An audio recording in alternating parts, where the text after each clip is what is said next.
आपने कई अफवाहें सुनी होंगी और ये अफवाहों का दौर है। जैसे मसलन आपने सुना होगा कि राम मंदिर में 2000 फीट नीचे टाइम कैप्सूल डाला जाएगा। उससे पहले आपने सुना होगा कि 21,000 किलो का घंटा राम मंदिर में लगाया जाएगा। उससे पहले भी आपने कई ऐसी अफवाहें सुनी होंगी। एक नई अफवाह अभी मार्केट में है, वो सच है या झूठ इसकी पुष्टि बोलतंत्र नहीं कर रहा है। नमस्कार, मेरा नाम राघव है और आप बोलतंत्र देख रहे हैं। द क्विंट ने एक स्टोरी की है। उस स्टोरी के हिसाब से अगर हम बात करें, न्यूयॉर्क में एक टाइम स्क्वायर बिल्डिंग है। ये वो बिल्डिंग है जो विश्व के सबसे महंगे विज्ञापन रेट पर विज्ञापन छापती है। छापती का अर्थ है कि बिल्डिंग की स्ट्रीट वॉल पर बड़े विज्ञापन लगाए जाते हैं। ये 3D से प्रेजेंट किए जाते हैं और विश्व में सबसे ज़्यादा रश वाली जगह इसे माना जाता है। अगर एक अनुमान के आधार पर बात करें तो यहाँ पर लगभग 4 लाख लोग रोज मौजूद होते हैं या गुजरते हैं, इसलिए इस क्षेत्र में लगाए जाने वाले विज्ञापन की कीमत ज़्यादा है। अब अफवाह ये फैल रही है कि इस टाइम स्क्वायर बिल्डिंग पर 5 अगस्त को सुबह 8 बजे से लेकर रात 10 बजे तक इस पूरे समय में राम मंदिर में जो पूजन होगा उसकी तस्वीरें, भगवान राम की तस्वीरें और जय श्री राम लिखा जाएगा।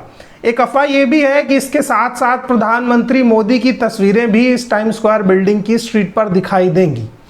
अब इसके बाद दूसरे पहलू पर बात करते हैं कि अगर ऐसा होता है तो इसके क्या मायने होने चाहिए। ये सबसे महंगे विज्ञापन दिखाने वाली स्ट्रीट है। इस स्ट्रीट पर जो विज्ञापन दिखाए जाएंगे, अगर उसे एक दिन लगाना है तो उसकी कीमत औसतन 50 लाख से 2 करोड़ तक हो सकती है। लेकिन हम जो विज्ञापन लगाने की बात कर रहे हैं उसकी लगभग लंबाई चौड़ाई 17,000 फीट है और इतनी बड़े स्थान पर विज्ञापन दिखाने की कीमत शायद 30 करोड़ के आसपास भी हो सकती है। अब सवाल यह है कि विज्ञापन 2 करोड़ का हो या 30 करोड़ का हो, राम मंदिर का विज्ञापन न्यूयॉर्क में दिखाने के पीछे क्या तर्क हो सकता है? क्या भगवान राम जो अयोध्या में बसते हैं और हमारी आस्था के प्रतीक हैं, उनके विज्ञापन को न्यूयॉर्क में दिखाए जाने के पीछे क्या कारण है? उस विज्ञापन का मोदी के साथ जोड़कर मोदी की तस्वीरों को दिखाने का क्या कारण है? इसे आप इंटरनेशनल पॉलिटिक्स और एक तरीके से ट्रेंड मेकिंग का नमूना भी कह सकते हैं। प्रधानमंत्री मोदी भारत के ऐसे नेता हैं जो सोशल मीडिया पर अपनी छवि को लेकर बहुत सजग रहते हैं। भारतीय जनता पार्टी का विश्व में तमाम पार्टियों के बराबर का नहीं बल्कि उससे ज़्यादा बड़ा IT सेल है जो प्रधानमंत्री मोदी की इमेज बिल्डिंग और बीजेपी के ट्रेंड को मॉनिटर करता है। इस तरीके की चीज़ों से बहुत बेहतरीन ट्विटर ट्रेंड मैनेज किए जाते हैं। लेकिन सवाल ये है कि देश ऐसे समय में जब कोरोना से जूझ रहा है, अगर इन्हीं पैसों से अयोध्या में कोरोना पीड़ितों को इलाज पर खर्च किया जाता तो क्या बेहतर आउटपुट नहीं आता?